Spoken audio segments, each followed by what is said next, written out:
Fala, minha gente, tudo bem com vocês? Sejam bem-vindos a mais um podcast Unifip, e no episódio de hoje a gente acompanha um bate-papo sobre aprendizado ao longo da vida. Essa conversa aconteceu entre a coordenadora do curso de Pedagogia, Edilene Araújo, e a aluna do curso de Pedagogia, Ana Rita Salvador. Vamos acompanhar. Meu nome é Ana Rita Salvador, sou estudante do curso de Pedagogia do Unifip. E estou aqui com a atividade da disciplina de Pedagogia em Espaços Não Escolares, com a nossa professora e coordenadora do curso de Pedagogia, professora Edilene Santos. Isso, sou professora Edilene, coordenadora do curso de Pedagogia, e estou aqui com a Ana Rita, como parte dessa disciplina Pedagogia em Espaços Não Escolares, para que a gente possa dialogar um pouquinho sobre a aprendizagem ao longo da vida. E nesse podcast, a gente vai conversar um pouco sobre a aprendizagem ao longo da vida, ou lifelong learning, que é uma temática hoje bastante atual, e o podcast mesmo sendo uma experiência da atuação da pedagogia, do conhecimento das ciências da educação em espaço não escolar. E, Edilene, eu queria que a gente começasse um pouco pensando em alguns conceitos que poderiam nos ajudar a compreender melhor o que seria a aprendizagem ao longo da vida. Esse conhecimento, esse contexto, apareceu muito para mim a partir do estudo e da curiosidade mesmo, sobre a necessidade que a gente tem, a necessidade humana mesmo, de aprender. E ele é um conceito forjado mais recentemente, porém que traz um saber ancestral, traz um saber da característica humana, de que o próprio ato de viver é um ato de construir processos de aprendizagem. A gente aprende o tempo todo. E eu queria que você falasse um pouquinho, a gente pudesse conversar um pouco. A ideia desse podcast é ser um bate-bola, ser um diálogo mesmo, sobre as possibilidades e a amplitude do processo de aprendizagem que se desenvolve ao longo da vida. Isso. John Dewey já falava, Ana Rita, que a educação é um processo permanente que se confunde com a própria vida.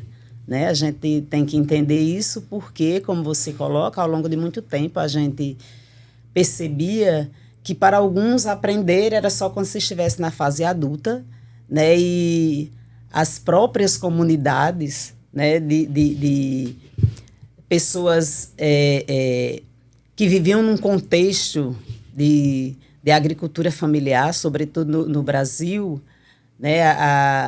as pessoas originárias, elas já traziam isso muito claro, A mãe, ela trazia a criança nas costas e desenvolvia um trabalho justamente para que aquele curumim entendesse que aquilo que ela estava fazendo, um dia ele iria fazer.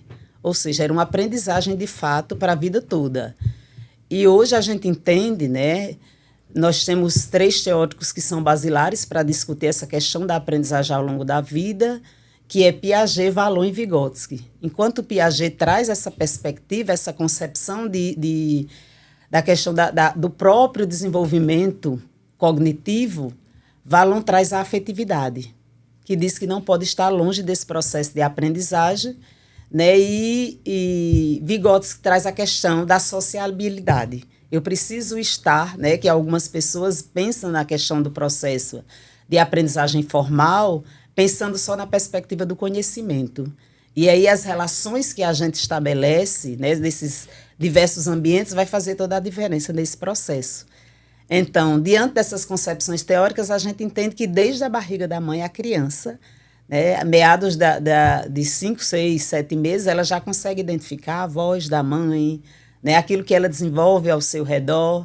E isso faz toda a diferença quando essa criança nasce. Porque ela passa a compreender que tem aquelas pessoas que estão ali para lhe dar esse suporte. Então, essa aprendizagem, ela permeia por todo esse processo. E aí a gente vê que na pedagogia há essa diferença em virtude de quê? Se na educação infantil, a gente tem aquela aprendizagem baseada no processo de iniciação mesmo, eu preciso ensinar ao outro para que ele aprenda, é um comportamento aprendido, quando ele chega na mais tenra idade, ele entende que determinadas ações já não se aplicam mais, em virtude das fases de desenvolvimento, como deixa muito claro Piaget. Então, a criança, quando ela está nessa fase inicial, então o cuidado, o brincar, a sistematização dessas atividades, pensando na idade da criança, vai fazer toda a diferença. Porém, quando ela chega, né, sobretudo nos anos iniciais do ensino fundamental, isso aí já tem que ser remodelado para que ela perceba que essa aprendizagem está se dando diferente. Assim não é diferente na adolescência, né, que ele já tem outros objetivos, já tem outros princípios que faz parte desse processo, porque a sociabilidade está muito presente e, no entanto, ele já sabe fazer escolhas, né? Na fase adulta, aí é que a diferença é maior, porque ele já compreende que ele tem que se responsabilizar, né, digamos, pelas suas escolhas, pelo aquilo que você faz e, sobretudo, como se diz, a forma como você arca com suas responsabilidades. Né? Isso não é diferente como se diz, na fase da velhice, né, que depois vem a fase da senilidade. Então, é um processo permanente de busca pelo conhecimento, porque, como diz os teóricos, sobretudo Paulo Freire, a gente está em processo permanente de aprendizagem. Né? Então, a vida ela vai definindo esse processo de aprendizagem e a gente, diante das necessidades, a gente vai se aprimorando diante desse conhecimento. Maravilha, professora. Para vocês saberem um pouquinho o que é assistir aula com a Edilene, é isso. Ela traz um arcabouço, a gente consegue viajar na aprendizagem com ela.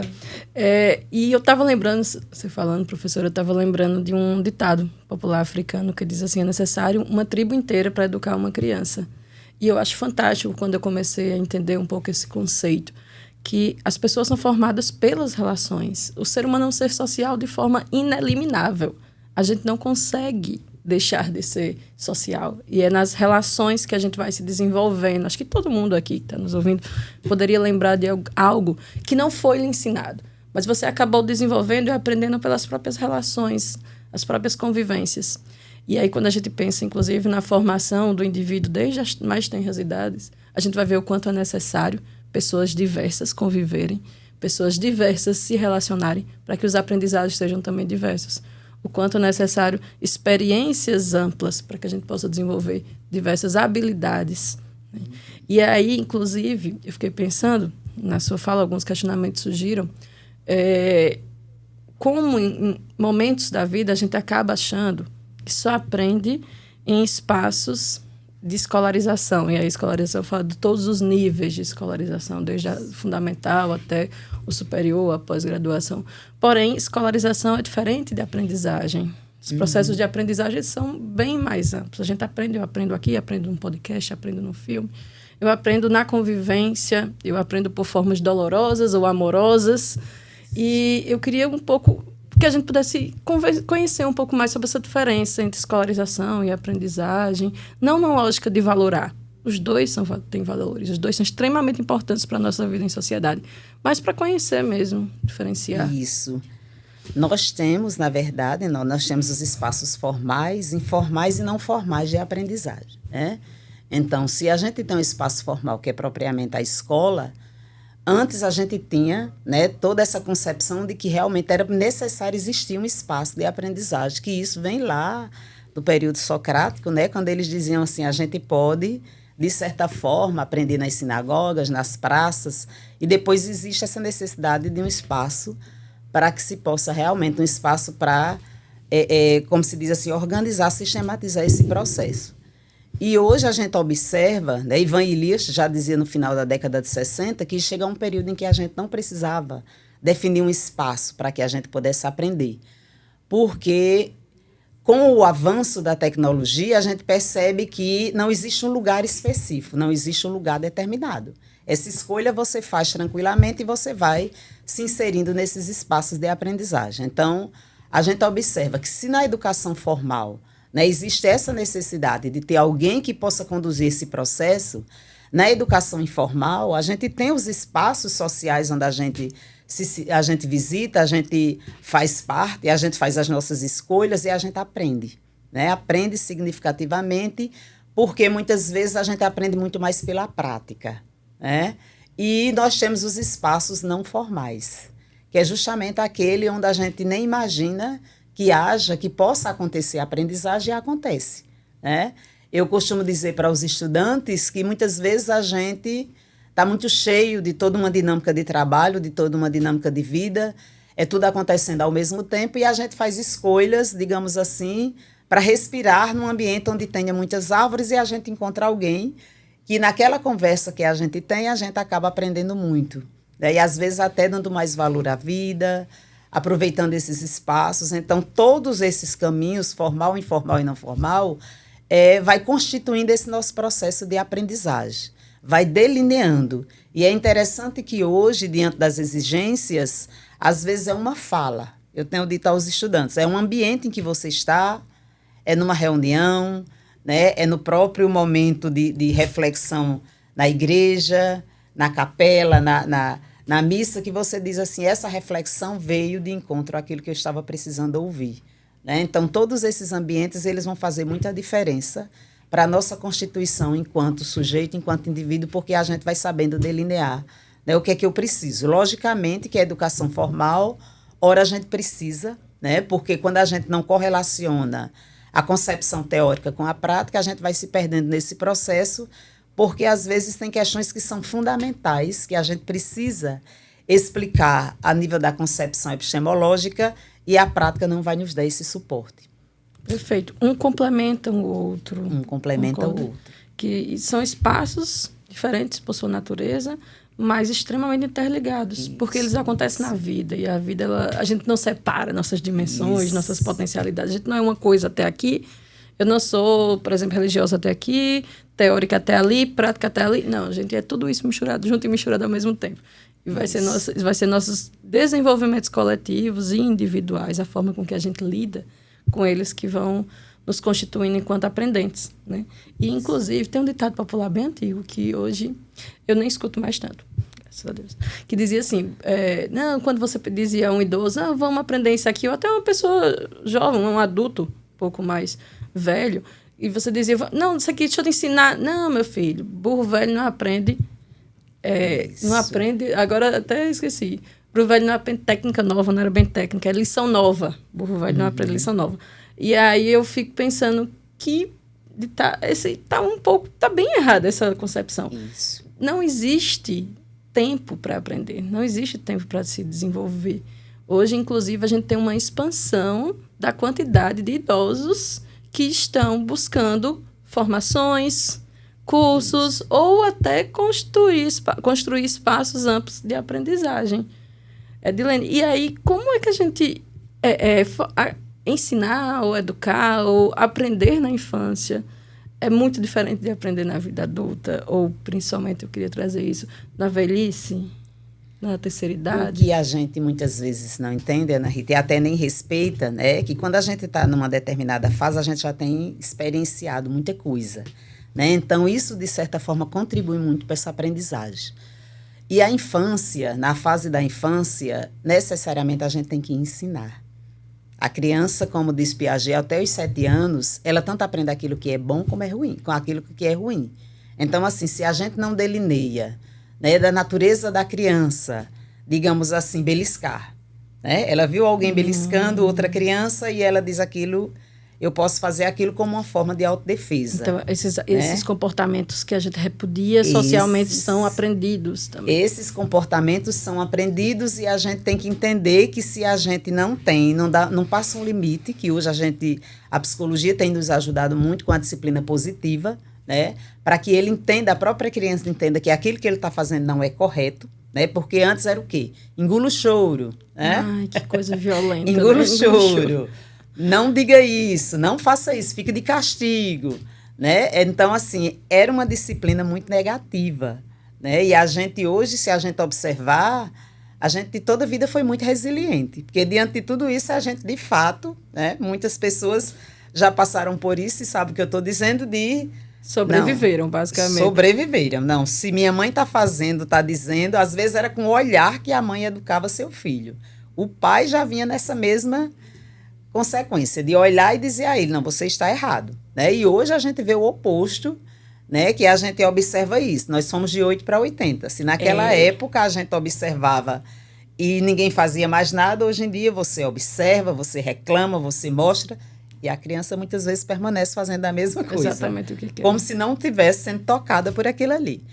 E Nesse sentido, a gente observa que se faz necessário hoje a gente rever todas essas estratégias de aprendizagem junto à criança, porque se a gente não vai dando limites para essa criança, ela acha que o limite dela, né, vai até o céu. É inexistente. É inexistente. Então, hoje a gente vê muito disso, essa preocupação, né, com o uso dos recursos eletrônicos, que ele acha que pode ficar até mais tarde da noite, que isso não vai ter comprometimento para o seu processo de aprendizagem.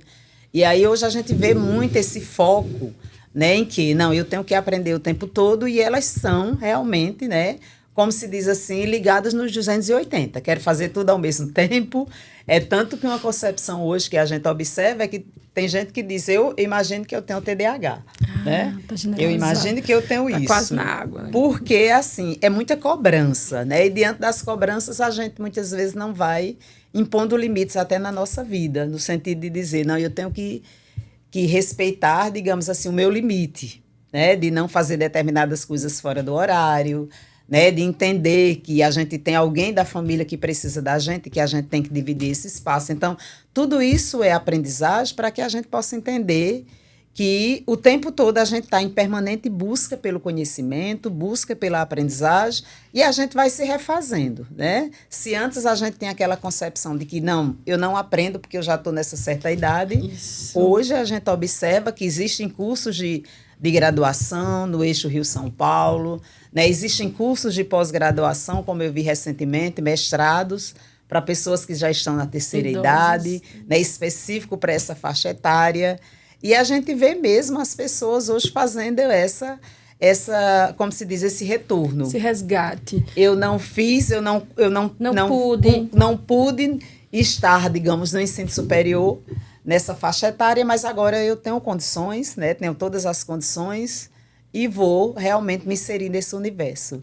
Isso é muito bom, porque a gente entende que é um processo contínuo e que você se satisfaz porque você diz assim, na época, quando eu muitas vezes gostaria, não tive condições, mas hoje eu continuo gostando e vou poder me dar o luxo de fazer, né, de proporcionar para mim mesma essa condição de ir em busca desse curso, dessa oportunidade.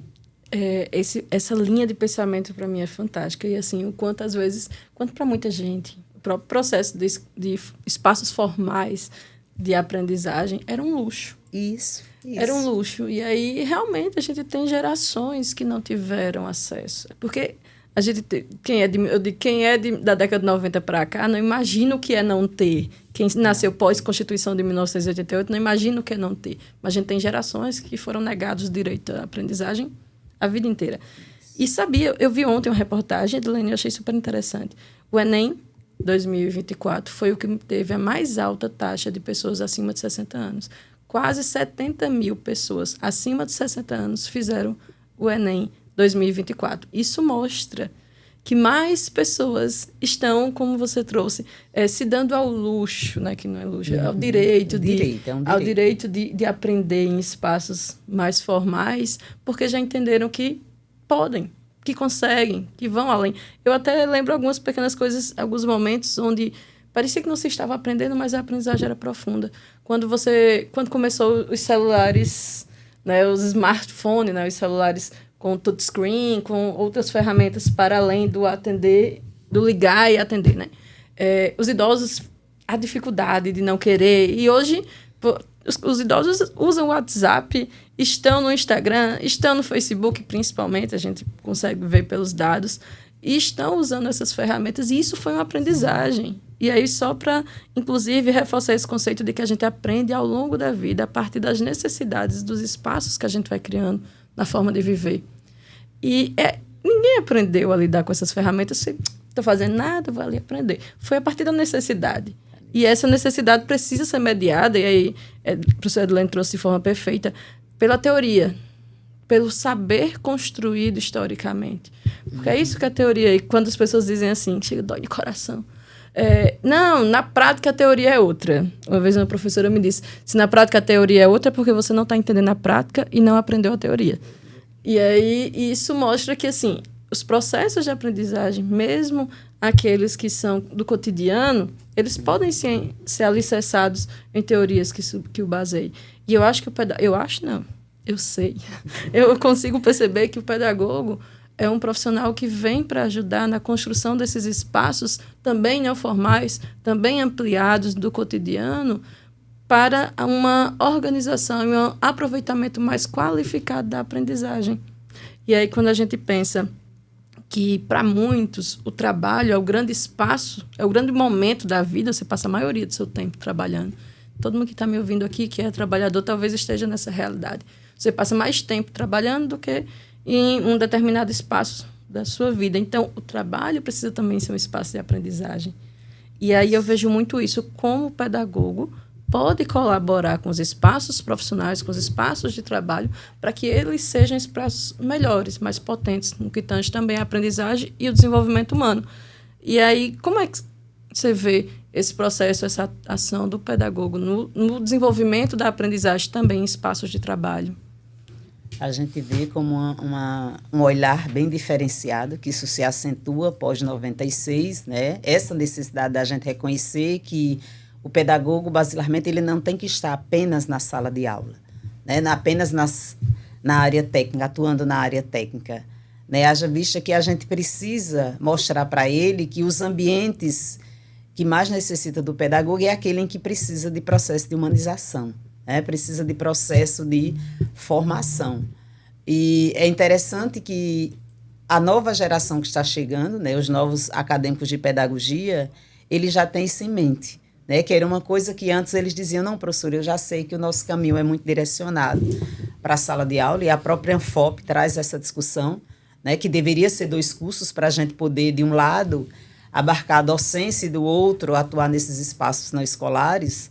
No entanto, hoje, pela propositura que se tem desses espaços, a gente vê muito. O pedagogo atuando no âmbito jurídico, né, recentemente saiu edital para a atuação do pedagogo no tocante a atender, digamos assim, uma demanda que é bem gritante, que é as crianças em situação de vulnerabilidade, né, que estão sob a tutela da justiça e que os pedagogos, junto com a equipe multidisciplinar, eles precisam fazer esse atendimento. E a parte empresarial hoje conta muito com a presença do pedagogo também, né? Dentre tanto outros espaços, o próprio espaço hospitalar, que a gente já discutia ontem em sala de aula, né? Quer dizer, são espaços, hoje a gente vê nos museus, né? A gente vê nas casas de atendimento a pessoas idosas, entendendo que não é só o cuidar pelo cuidar, mas, sobretudo, ensinar proporcionar determinadas práticas que essas pessoas elas possam, né, manter-se ativamente em processo cognitivo de aprendizagem. Porque estar num ambiente, digamos assim, de terceira idade, né, não é dizer que você precisa ser relegado ao nada. É ficar ali como se você estivesse só esperando o momento de fazer a partida. Pelo contrário, né, tem idosos que querem manter sua vida ativa. Aqui mesmo em Patos nós temos instituições de terceira idade, onde as pessoas passam o dia fora, trabalham, né, e à noite vão só para dormir. E assim, como a gente tem algumas que elas dizem assim, não, durante o dia eu vou visitar os parentes, vou visitar os amigos, só que à noite eu quero estar aqui. Então, são escolhas. Então, nesses momentos em que estar livre, é importante, né, que as pessoas que tomam conta desses ambientes tenham esse olhar, né, esse olhar de acolhimento, porque muitas vezes é uma palavra de carinho, né? É uma atividade manual que vai fazer a diferença, é uma escuta ativa, então tudo isso é importante. E na pedagogia a gente tem trabalhado nesse sentido, muitas vezes direcionado ao trabalho da pedagogia durante muito tempo, mas hoje muito mais pensando nessa perspectiva da andragogia, entendendo que é realmente um processo ao longo da vida. Perfeito, perfeito. Ele nos faz pensar muito também nas possíveis estratégias que a gente pode criar para melhor organizar aquilo que a gente quer aprender. Eu penso muito sobre essa questão. Muitas vezes a gente não está podendo acessar naquele momento uma determinada formação, né? Um elemento formal, mas existem espaços onde a construção do conhecimento ela vai se dando, né, que pode ser construída. E ele passa pelas questões das mídias digitais, das redes sociais, da internet como um espaço, um grande repositório de informações que, claro, a partir de filtros né? Muito bem estruturados. A gente vai selecionando o que de fato, elemento que nos ajuda a construir, a aprender, e aqueles que não nos ajudarão a nos elevarmos, a evoluirmos, vou dizer assim. E aí eu queria muito que a gente pudesse pensar sobre como esses processos de aprendizado, inclusive para quem já tem uma formação, podem continuar sendo perenes, e o que a gente pode fazer para buscar sistematizar espaços de formação no nosso cotidiano. Porque eu lembro que muitas vezes a gente tem, inclusive no espaço do trabalho, o trabalho é um espaço de aprendizagem contínua, a gente aprende no ato de trabalhar, no ato de dialogar com pessoas que trabalham conosco, e também a partir de formações para corrigir, digamos assim, alguns elementos que a gente tem no trabalho. Mas onde a gente pode construir muito essa busca, poderia indicar algum espaço onde ferramenta que você usa, né? E eu vou também indicar alguns que eu uso para buscar aprender elementos novos, e aí pensando na vida, no elemento cotidiano. Hoje a gente tem, né, as clínicas que dão muito esse suporte, né? Hoje a gente observa que as terapias, hoje elas estão, como se diz, se intensificando nesse sentido. Haja vista a dinâmica de vida dos pais, a gente fala muito mais pelas crianças, que elas acabam ficando confinadas dentro de casa. Verdade. Né? E aí os pais hoje estão pensando nesses espaços.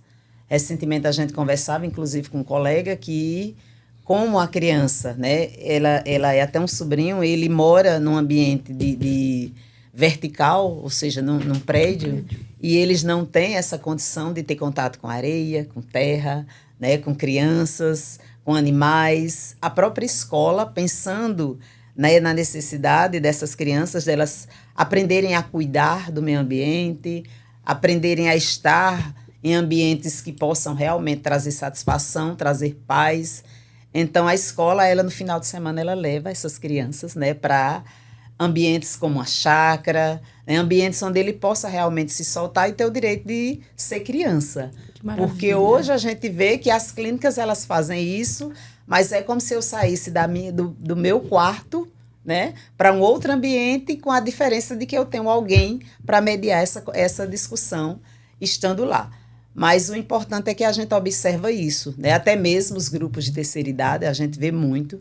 A exemplo daqui do Unifip, a gente vê que o projeto Vida Ativa é uma experiência magnífica, porque eles acabam não só desenvolvendo as atividades no tocante à motricidade, mas a gente observa que toda a dinâmica do projeto, ora elas estão, né, desenvolvendo atividades lúdicas, ora elas estão fazendo o acompanhamento na piscina, né, ora estão participando de outras experiências fora da instituição. Então, tudo isso é muito pertinente, porque é como se você dissesse assim, eu vou me permitir, né, aprender a cada dia, e isso é importante. Então, Patos, a gente ainda tem poucos espaços onde a gente possa, né, mas quando a gente observa, né, as grandes cidades, hoje em dia a própria escola, na tentativa dela suprir algumas necessidades, ela está atendendo em regime integral, né, que para a gente da pedagogia é algo que a gente precisa ver com muito carinho, para que a criança também não se sinta muito pressionada. E né? presa, né? E presa àquele ambiente, entendendo que se ela de manhã ou à tarde ela vai estar direcionado ao currículo proposto pelas escolas no tocante à oferta dos componentes curriculares, em outro horário ela tem que estar inserida em outras atividades, né, lúdicas, dinâmicas, onde para ela faça sentido estar ali. Né? Hoje a gente já vê que existe aula de natação, né? Existe as hortas comunitárias, onde eles ficam à tarde plantando, observando o crescimento da planta, vendo todo esse desenvolvimento, tendo contato com a terra. Então, isso é importante porque, de certa forma, se você zela por esse princípio, né, entendendo que o cognitivo da criança ela precisa de um tempo, mesmo tendo a plasticidade cerebral, mas ela precisa desse tempo para que ela possa se recompor e voltar a aprender novamente, né? A escola ou qualquer ambiente que lá esteja, ela não pode delimitar um tempo muito longo, que é isso que a gente observou no período da pandemia, né? Que a neurociência ela mostrava muito para a gente. Até os vídeos para a criança ela tem que ser determinado conforme a idade, Porque a criança tem uma característica que a Emília Ferreira coloca para a gente, que é bem premente.